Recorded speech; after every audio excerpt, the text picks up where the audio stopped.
ये कहानी है फ्रांसिस बाल्टेक नाम के एक मिलियनेयर बिजनेसमैन की, जिसके 2 बेटे और एक बेटी भी होती है। लेकिन तीनों के तीनों बिल्कुल नकारा और एक नंबर के बिगड़े हुए याश अमीरजादे होते हैं। उसका बड़ा बेटा फिलिप महंगी स्पोर्ट्स कार, घड़ी और जूतों का बहुत बड़ा शौकीन था। वो हमेशा अपने ऐसे दोस्तों को महंगी महंगी पार्टी देता फिरता है जो पार्टी के लालच में ही उसके दोस्त थे। उसकी बेटी स्टेला को पूरे दिन बस लग्जरी शॉपिंग का काम होता है और दौलत के नशे में वो इतनी बिगड़ गई है कि अपने घर के नौकरों को हमेशा डांटती और उनकी इंसल्ट करती रहती है। फ्रांसिस का छोटा बेटा अलेक्जेंडर एक नंबर का आलसी होता है। पूरा दिन घर में पड़े पड़े टीवी देखना, खाना पीना और लड़कियों के साथ अय्याशी करना, बस यही उसका काम था। फ्रांसिस का असिस्टेंट और उसका दोस्त फरूशियो उसे उसके बच्चों के कारनामे अक्सर बताता रहता था। लेकिन फ्रांसिस हमेशा एक ही बात कहता था कि बिन माँ के बच्चे हैं, वक्त के साथ खुद ही अपनी जिम्मेदारियां समझने लगेंगे। फरूशियो उसे समझाता है कि तुम पिछले 15 सालों से यही बहाना लेकर उनकी गलतियों को नजरअंदाज कर रहे हो, लेकिन बात अब हद से आगे निकलने लगी है और अगर अब भी तुमने कुछ नहीं किया तो तुम्हारे बाद इस कंपनी को बर्बाद करने में वो ज्यादा वक्त नहीं लगाएंगे। फ्रांसिस जानता था कि फरूशियो बिल्कुल सही कह रहा है, इसलिए वो अपने बड़े बेटे फिलिप को बुलाकर उसे समझाता है कि आने वाले वक्त में ये कंपनी तुम्हें ही संभालनी है, इसलिए अब तुम भी कंपनी के कुछ काम देखना शुरू करो। आज वो उसे एक जरूरी फाइल सौंपकर अपने एक क्लाइंट से मिलने भेज देता है और कहता है कि पिछली बार की तरह अपनी जगह किसी और को मत भेज देना।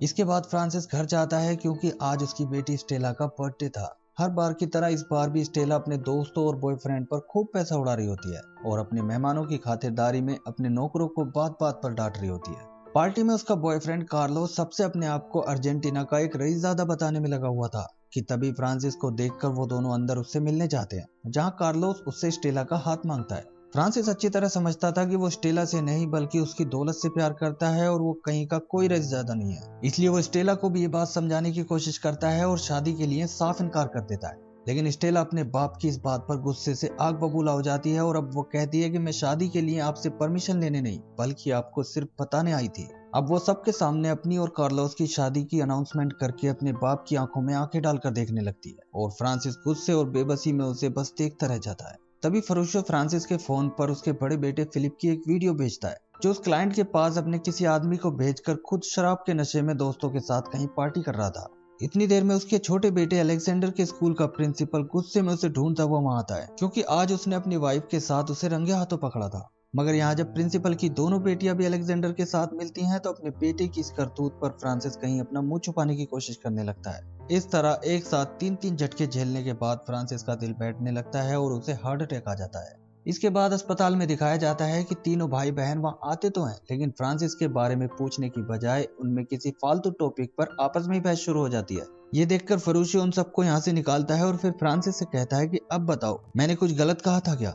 इस तरह एक हार्ट अटैक झेलने के बाद आज फ्रांसिस को यह एहसास हो जाता है कि उसके तीनों बच्चे उसके हाथ से पूरी तरह निकल चुके हैं और अगर जल्दी उसने कुछ नहीं किया तो अगला हार्ट अटैक आने में भी उसे ज्यादा वक्त नहीं लगेगा।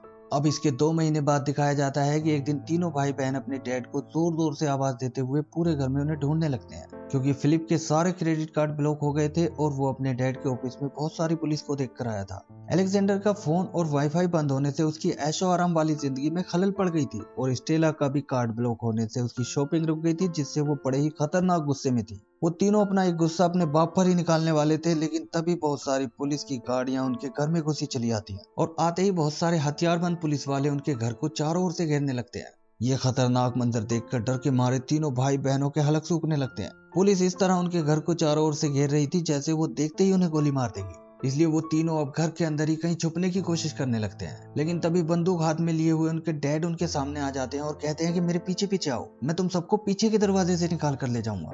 ये सुनकर वो चुपचाप जल्दी से उसके पीछे पीछे चल देते हैं और डर के मारे अभी तक ये भी नहीं पूछते कि आखिर ये सब हो क्या रहा है। फ्रांसिस उन्हें पीछे के दरवाजे से निकालकर रोड पर ले आता है। आते ही वो बंदूक की नोक पर एक आदमी से उसकी कार लूट लेता है और अपने तीनों बच्चों को कार में बैठाकर यहाँ से भाग जाता है। उनके यहाँ से निकल जाने के बाद जिस आदमी की वो कार लूट कर ले गए थे, उसके पास फ्रांसिस का दोस्त फरूशियो आकर उसे नोटों की एक गड्डी देता है और यहाँ हमें पता चलता है कि ये सब फ्रांसिस और फरूशियो का ही तैयार किया हुआ एक प्लान था। अब कार में तीनों गुस्से में फ्रांसिस से पूछते हैं कि ये सब हो क्या रहा है। फ्रांसिस उन्हें बताता है कि कंपनी में एक बहुत बड़ा हेयर फेयर मिलने की वजह से इन्वेस्टर्स का सारा पैसा डूब गया है, जिससे हमारे सभी अकाउंट्स फ्रीज कर दिए गए हैं और पुलिस हमें पकड़ने के लिए हमारे पीछे पड़ी है। ये सुनकर वो फ्रांसिस से कहते हैं कि हमने तो कुछ किया ही नहीं, फिर हम क्यों जेल जाएंगे। फ्रांसिस कहता है कि किया तो मैंने भी कुछ नहीं है, लेकिन कंपनी तो हम सबकी है। ये कहकर वो उन तीनों से उनके फोन लेकर बाहर फेंक देता है, क्योंकि पुलिस उनके फोन्स को ट्रेस कर सकती है। वो उनसे कहता है कि जब तक ये मैटर सुलझ नहीं जाता तब तक हम में से कोई भी किसी से बात नहीं करेगा, ना किसी दोस्त से और ना ही किसी रिश्तेदार से। इसके बाद वो उन्हें गरीब बस्ती में खंडहर जैसे दिखने वाले घर में ले जाता है। वो उन्हें बताता है कि मैं अपने माँ बाप के साथ इसी घर में पला बड़ा हूँ और अब पुलिस से बचने के लिए हमें यहीं छुप कर रहना होगा। लेकिन घर की हालत देखकर तीनों भाई बहन डर जाते हैं और स्टेला तो रोने ही लगती है, क्योंकि इसमें बिजली, पानी और यहाँ तक कि सोने का भी कोई इंतजाम नहीं था। बचपन से लेकर आज तक उनकी जिंदगी आलीशान बंगले और महंगी गाड़ियों में गुजरी थी और उन्होंने सपने में भी कभी नहीं सोचा था कि उन्हें मकड़ी के चालों और टूटी फूटी दीवारों वाले ऐसे घर में भी रहना पड़ेगा। अब उन सबको भूख लगने लगती है और वो अपने डैड से कुछ खाना मंगाने के लिए कहते हैं। फ्रांसिस अपनी जेब टटोलता है और फिर कहता है कि मेरे पास तो पैसे नहीं है, तुम्हारे पास है क्या? ये सुनकर वो तीनों खामोश हो जाते हैं और स्टेला एक बार फिर से रोना शुरू कर देती है। शाम को फ्रांसिस उनके लिए थोड़े से ब्रेड का जुगाड़ कर देता है और उनसे कहता है कि यहाँ सरवाइव करने के लिए हम सबको एक अच्छी फैमिली की तरह मिलजुल कर रहना होगा। साथ ही वो कहता है कि अब तुम्हें कुछ ऐसा करना पड़ेगा जो कि तुम में से किसी ने भी आज तक नहीं किया है। स्टेला कहते हैं कि अच्छा मैं समझ गई, हम सबको डाइटिंग करनी होगी। लेकिन फ्रांसिस कहता है कि डाइटिंग नहीं, तुम सबको पैसे कमाने के लिए अब काम करना पड़ेगा, वरना हम सब भूखे मर जाएंगे। अब जैसे तैसे किसी तरह यहाँ उनकी पहली रात कटती है और फ्रांसिस सुबह 6 बजे ही उन्हें उठाकर कहता है कि कोई काम धंधा ढूंढकर कुछ पैसे कमा कर लाओ जिससे कुछ खाने का इंतजाम हो सके। ये सुनकर वो कहते हैं कि आप नहीं जाओगे कोई काम ढूंढने? फ्रांसिस कहता है कि पूरी जिंदगी मैं तुम्हें खिलाता आया हूँ, तो कुछ दिन के लिए क्या तुम लोग मुझे नहीं खिला सकते? वैसे भी बाहर मुझे कोई पहचान लेगा, इसलिए मैं यहीं रहकर घर की कुछ मरम्मत का काम देखता हूँ। अब दिखाया जाता है कि अलेक्जेंडर एक कंस्ट्रक्शन साइट पर जाता है और वहाँ काम करने वाले मजदूरों के बीच बैठकर उनका खाना खाना शुरू कर देता है। पहले तो उन मजदूरों को कुछ समझ में नहीं आता, लेकिन जब वो बेशर्मों की तरह उनका खाना खाता ही जाता है तो फिर वो भी उससे खाना छीन कर वहां से उसे भगा देते हैं। फिलिप किसी तरह अपने एक फ्रेंड से मिलता है जिसके साथ मिलकर उसने कोई नया बिजनेस शुरू करने का एक घटिया सा प्लान बना रखा था। वो अपने इस दोस्त को अपनी कंडीशन के बारे में तो कुछ नहीं बताता, लेकिन इस बिजनेस में इन्वेस्ट करने के लिए उसके हिस्से का कुछ फंड मांगने लगता है। मगर वो दोस्त उसके मुंह पर ही कह देता है कि ऐसे घटिया बिजनेस प्लान में मैं क्यों इन्वेस्ट करूंगा, मैं तो बस पार्टी के लिए तुम्हारी हाँ में हाँ मिलाता रहता था। स्टेला किसी अनजान शख्स से उसका फोन लेकर अपने बॉयफ्रेंड कार्लोस को फोन करके बताती है कि मैं अपनी फैमिली के साथ कहीं वेकेशन पर आई हूँ, इसलिए तुम्हें शादी के लिए अभी कुछ दिन रुकना पड़ेगा। अब शाम को फिलिप और अलेक्जेंडर वापस आकर मुंह लटका कर बैठ जाते हैं, लेकिन तभी स्टेला काफी सारा सामान लेकर वहां एंटर होती है और फ्रांसिस के पूछने पर वो बताती है कि मेरे पास पहनने के लिए कपड़े नहीं थे, इसलिए मैंने फिलिप की घड़ी बेच दी। ये सुनकर फिलिप को बहुत तेज गुस्सा आता है, लेकिन फिर भी शांत होकर वो उससे पूछता है कि कुछ खाने के लिए भी लाई हो ना। इस बात पर स्टेला खामोश हो जाती है और उसकी खामोशी देखकर फिलिप गुस्से से पागल होने लगता है। गुस्से में वो उसके लाए हुए कपड़ों पर सॉस डालकर उन्हें चबाने लगता है कि तभी फ्रांसिस की नौकरानी अपने बेटे मथायस के साथ वहां आ जाती है, क्योंकि स्टेला ने फोन करके उन्हें अपनी कंडीशन बता दी थी। यहाँ आकर वो उन्हें कुछ खाना और कपड़ों के साथ साथ फ्रांसिस को कुछ पैसे भी देने लगती है, लेकिन फ्रांसिस उससे पैसे नहीं लेता और कह देता है कि बाहर किसी को भी हमारे बारे में कुछ मत बताना। जाने से पहले मथायस स्टेला से कहता है कि तुम चाहो तो जिस रेस्टोरेंट में मैं काम करता हूँ वहां तुम्हें भी काम दिलवा दूंगा। अगले दिन स्टेला उस रेस्टोरेंट जाकर मथायस से मिलती है। मथायस उसे काम दिलवा देता है और उसकी ड्यूटी होती है कस्टमर्स को खाना सर्व करना, झूठे बर्तन धोना और ड्यूटी के बाद फर्श पर पोंछा लगाना। दूसरी ओर फिलिप भी किसी नौकरी के लिए एक एजेंसी में जाता है। उसे लगता था कि नौकरी तो यूं मिल जाएगी, इसलिए वो सीधा सीनियर मैनेजर की जॉब के लिए अप्लाई कर देता है, लेकिन बिना किसी क्वालिफिकेशन और एक्सपीरियंस के आज उसे अपनी असली औकात पता लग जाती है और आखिर में वो एक रिक्शे से सवारी ढोने का काम पकड़ लेता है। इस तरह फिलिप बड़ी मेहनत से पूरे दिन रिक्शा चलाता रहता है, लेकिन कभी उसकी सवारी दूसरा रिक्शे वाला ले जाता है तो कभी रिक्शा आगे की बजाय पीछे की ओर भागने लगता है। अब रेस्टोरेंट में वेट्रेस का काम करने में आज स्टेला की हालत खराब हो जाती है और पापा की परी को बर्तन मांजते देखकर मथायस मन ही मन मुस्कुराता रहता है। आखिर थक हार कर वो दोनों काम से वापस लौटते हैं और आज उन्होंने जो भी थोड़े बहुत पैसे कमाए थे वो लाकर फ्रांसिस के हाथों में दे देते हैं। लेकिन जब वो देखते हैं कि आलसी अलेक्जेंडर सुबह से यहीं पड़ा सो रहा है तो उन्हें बहुत तेज गुस्सा आता है। अब डिनर के दौरान वो उसे खाना भी नहीं देते और कह देते हैं कि पैसे नहीं तो खाना भी नहीं। ये सुनकर अलेक्जेंडर कहता है कि पैसे के लालचियों तुमसे यही उम्मीद थी, लेकिन तुम देखना कि मैं बिना पैसा कमाए ही तुमसे अच्छा खाकर दिखाऊंगा। वो कहता है कि ये प्रकृति हमारी माँ है, इसके खजाने हमेशा हमारे लिए खुले रहते हैं। अब मैं जंगल में जाऊंगा और पेड़ों से ताजे और मीठे मीठे फल तोड़ कर खाऊंगा, लेकिन तुम्हें उनमें से कुछ नहीं दूंगा। अगले दिन वो जंगल की ओर निकल जाता है, लेकिन शाम को उल्टियां करता हुआ वापस लौटता है, क्योंकि ताजे मीठे फल समझकर उसने जंगली झाड़ियों के जहरीले फल खा लिए थे। इसके बाद अगले दिन भी वो कहीं काम पर नहीं जाता और भूख के मारे उसकी हालत पतली होने लगती है, इसलिए वो अपने डैड से कहता है कि चलो कहीं से मछली पकड़ कर लाते हैं। इस पर फ्रांसिस अब उससे कहता है कि घर की मरम्मत में मेरी हेल्प करो, तुम्हें भी तुम्हारे हिस्से का खाना मिल जाएगा। और इस तरह आखिरकार उसे अपने डैड के साथ काम में लगना ही पड़ता है। दूसरी ओर रेस्टोरेंट में स्टेला का आज अपने जैसे ही कस्टमर से पाला पड़ जाता है जो जरा सी बात पर उसे डांटने लगता है, लेकिन स्टेला को यह बात बिल्कुल बर्दाश्त नहीं होती।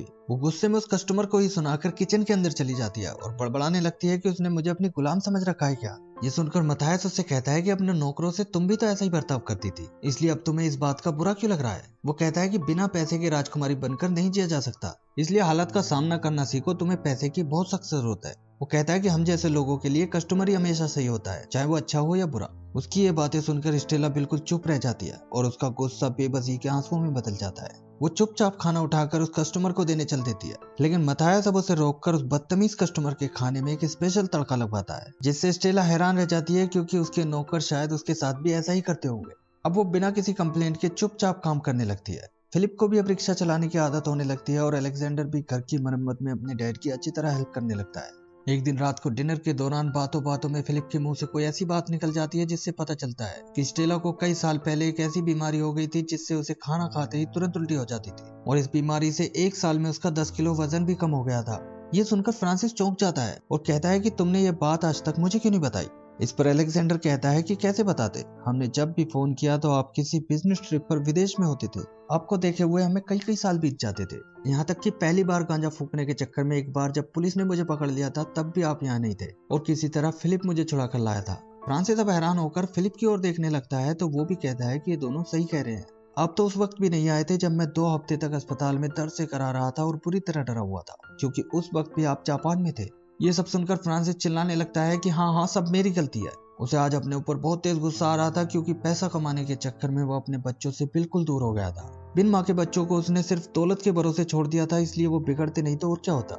अगले दिन काम पर फिलिप मलिक नाम के एक दूसरे रिक्शे वाले से भिड़ जाता है क्योंकि वो अक्सर उसकी सवारियों को उससे पहले अपने रिक्शे में बिठा कर ले जाता था।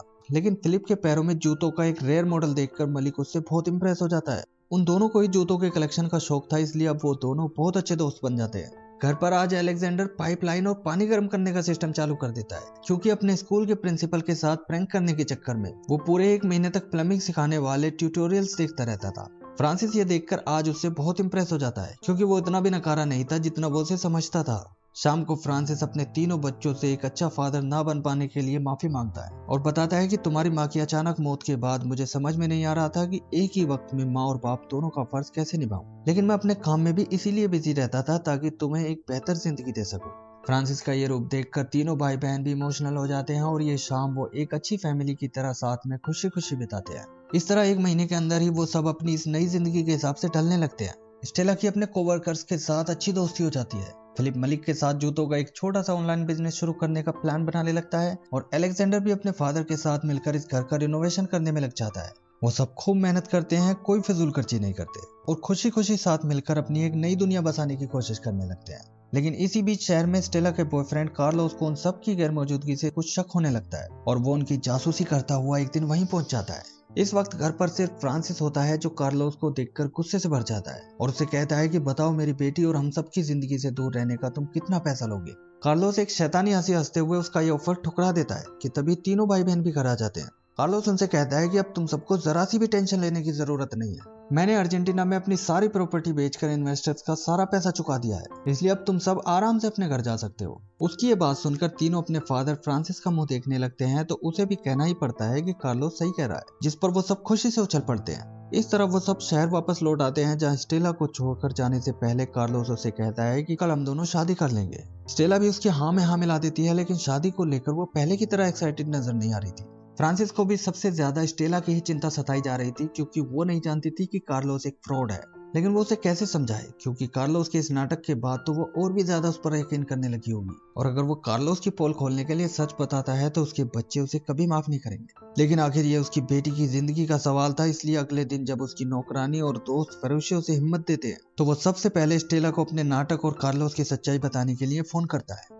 लेकिन अब तक कार्लोस स्टेला को मैरिज रजिस्ट्रार के ऑफिस की ओर लेकर निकल गया था। स्टेला उससे कह भी रही होती है कि इतनी हड़बड़ी क्या है शादी करने की, जिस पर वो कहता है कि आज रजिस्टर करने के बाद फिर धूमधाम से शादी करेंगे।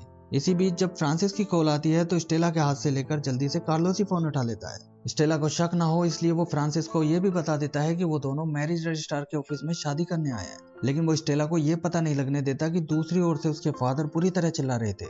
अब फोन कटते ही फ्रांसिस जल्दी से अपने दोनों बेटों को साथ लेकर मैरिज रजिस्ट्रार के ऑफिस की ओर कार दौड़ाने लगता है। उसकी किस्मत अच्छी थी जो कार्लोस को एक गूंगा बहरा प्रीस्ट मिलता है जो उनकी शादी कराने में काफी वक्त लगाने लगता है और इस तरह शादी होने से पहले ही फ्रांसिस भी वहां पहुंच जाता है। आते ही वो स्टेला और अपने दोनों बेटों के सामने बता देता है कि कार्लोस एक फ्रॉड है, उसने हमारी मदद के लिए कोई प्रॉपर्टी नहीं बेची है, हमारे ऊपर कभी कोई मुसीबत नहीं आई थी और ये सारा नाटक मैंने ही किया था। ये बात सुनते ही स्टेला कार्लोस के मुंह पर एक तमाचा चढ़कर उसे वहां से भगा देती है। लेकिन अब तीनों भाई बहन पूछते हैं कि आपने ऐसा क्यों किया था। फ्रांसिस अब बताता है कि बेशुमार दौलत ने तुम्हें इतना बिगाड़ दिया था कि मेरे पास जल्दी ही तुम्हारे हाथों में कटोरा आ जाता। ये बात सुनकर तीनों भाई बहनों को बहुत बुरा लगता है और वो फ्रांसिस से कहते हैं कि अच्छा तो आप हमें इतना बेवकूफ और नकारा समझते थे। अब वो कहते हैं कि भूल जाओ तुम्हारी कोई औलाद भी थी, और तीनों उसे छोड़कर वहां से चले जाते हैं। इस तरह 9 महीने बीत जाते हैं और फ्रांसिस अपने बच्चों के बगैर घर में अकेला रहता है। तीनों भाई बहन फ्रांसिस के उसी पुराने घर में रहते हैं और हर महीने उसे घर का किराया भी भेजते रहते हैं, लेकिन वो उससे कभी मिलने नहीं आते और ना ही फ्रांसिस की कभी उनसे मिलने जाने की हिम्मत होती है। वो हर वक्त बस उदास और चुपचाप रहता है। लेकिन आज स्टेला का जन्मदिन होता है, इसलिए फ्रांसिस का दोस्त फरूशियो उसे उनके पास लेकर चल देता है। दूसरी ओर इन 9 महीनों में तीनों भाई बहन अपने पैरों पर खड़े हो चुके हैं। फिलिप अपने दोस्त मलिक के साथ मिलकर जूतों का एक छोटा सा ऑनलाइन बिजनेस चला रहा है, जबकि स्टेला मथायस के साथ मिलकर अपना खुद का एक रेस्टोरेंट खोलने की तैयारी कर रही है। और तो और अलेक्जेंडर को भी अब हाउस रेनोवेशन के काम मिलने शुरू हो गए हैं। हालांकि उनकी जिंदगी पहले जैसी अमीरों वाली नहीं थी, लेकिन फिर भी वो खुश थे और पूरी लगन के साथ अपने काम को आगे बढ़ाने में लगे हुए थे। अब जैसे ही फ्रांसिस वहां आता है तो उसे देखते ही वहां एक सन्नाटा सा छा जाता है। तीनों भाई बहनों के चेहरे जो खुशी से खिले हुए थे, फ्रांसिस को देखते ही वो एकदम से उतर जाते हैं। ये सब देखकर फ्रांसिस स्टेला को बस उसका बर्थडे विश करता है और फिर वहां से जाने लगता है, लेकिन फिर भी वो मुड़कर उनसे सॉरी कहता है क्योंकि उसने उनसे झूठ बोला और उनका दिल दुखाया। वो हमेशा काम में बिजी रहा और उनके साथ कभी प्यार के 2 पल नहीं बिताए। वो अपने बच्चों को सबक सिखाने चला था, लेकिन आखिर में उसे खुद ही एक सबक मिल गया था। अपने बच्चों की एक खामोशी देखकर वो वहां से जाने लगता है, लेकिन तभी वो तीनों पीछे से आवाज देकर उसे रोक लेते हैं। ये देखकर फ्रांसिस की खुशी का ठिकाना नहीं रहता और अब वो सब साथ मिलकर स्टेला का बर्थडे सेलिब्रेट करते हैं। फ्रांसिस अपने तीनों बच्चों को गले लगाता है और इसी के साथ ये मूवी एंड हो जाती है। दोस्तों वीडियो अच्छी लगी हो तो इसे लाइक, शेयर और चैनल को सब्सक्राइब करना ना भूलें।